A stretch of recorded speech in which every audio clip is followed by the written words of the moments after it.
When I first accepted Islam, I really didn't know what I was getting myself into. I didn't realize that it entailed many prayers 5 times a day. I didn't realize that I would need to fast the month of Ramadan. I was basically naive and ignorant. At the same time, I really didn't care what I had to do, because I wanted to become like the people that I had met. I wanted the generosity, the humility, the charisma. Mohammed Eckhouse is an acupuncturist in Panama City, Florida. I grew up in a Jewish family on Long Island, New York, in suburbia, middle class. My family was Jewish, more Zionistically oriented than actually Jewish by faith. I grew up in a vacuum, basically. I grew up without any religious teachings, instruction, foundation. And as a result of that, by the time I reached my late teens, I felt like I wanted something more out of life than just pursuing a materialistic lifestyle, more than just attempting to purchase a 2-car garage and television sets and so on and so forth. As a result of that, when I went to university, I stumbled into relationships with various philosophers, teachers of religion. I spent time with Tibetan lamas, Buddhists, Hindus, Campus Crusade for Christ members, Jewish rabbis.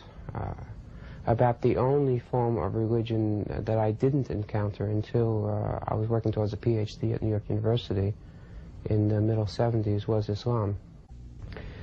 Islam has, at first I thought, might be some sort of punishment, because it had certain rules and regulations that I didn't feel that I wanted to accept.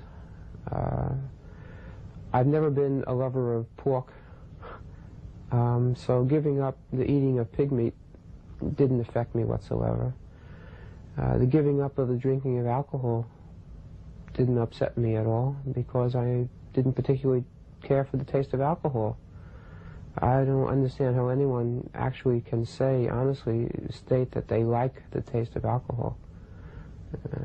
I find that strange. There's really not that much about Islam which contains a person in terms of getting on with life. There's the praying, and there's the fasting, and there's the giving of 2.5% of one's excess wealth each year, which doesn't come to much when one has a limited income. In Islam, there is no hierarchy. There is no priesthood. There is no intermediary between man and God. Allah, or God, refers to himself. He says, "Call me Allah or call me Rahman." Rahman, the Arabic words, means the merciful. Throughout the Quran, God is always presented as forgiving. We as Muslims are told that each time we do ablutions before each prayer, we are removing all of our wrong actions.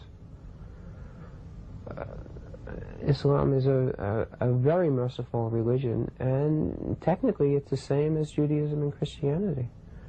One Christian came to me in one of my classes and asked me why I do not worship Jesus. And I said to him, if I was going to worship a man, I would worship Adam, because he had neither father nor mother. And he is recognized as a man, as Jesus was. So why do you not worship Adam? We as Muslims revere Jesus as a Muslim. A Muslim means, in English, the word Muslim means one who submits to God. Islam means submission to God. What did Jesus do other than... Living in England, I attended the Jummah prayer, the Friday prayer, one day. And for some strange reason, I had a coughing fit. I couldn't stop myself from coughing. So I stepped outside of the mosque to get a drink of water and to help myself. When I stepped outside, there was a young man there who seemed lost.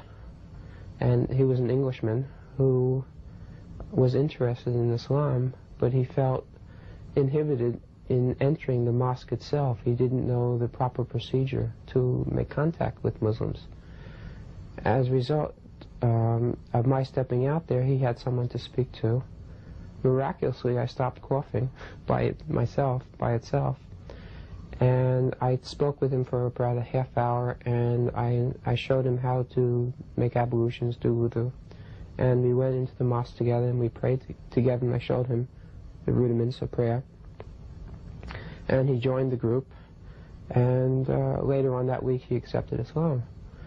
I don't attribute that to me, but it was God perhaps working through me that this particular experience occurred.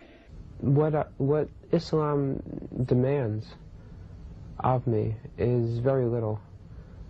Praying now has become like brushing my teeth. It's just something I do naturally and normally. Fasting is something that I look forward to each year, because other than the physical enjoyment that I get from fasting in terms of feeling better, feeling lighter, losing weight around my midsection, getting to that age, you know. Spiritually, I felt good each evening that I've really accomplished something. And taken into account when you are involved with a community of other Muslims and you are all doing it together, it's a wonderful shared experience. And one does feel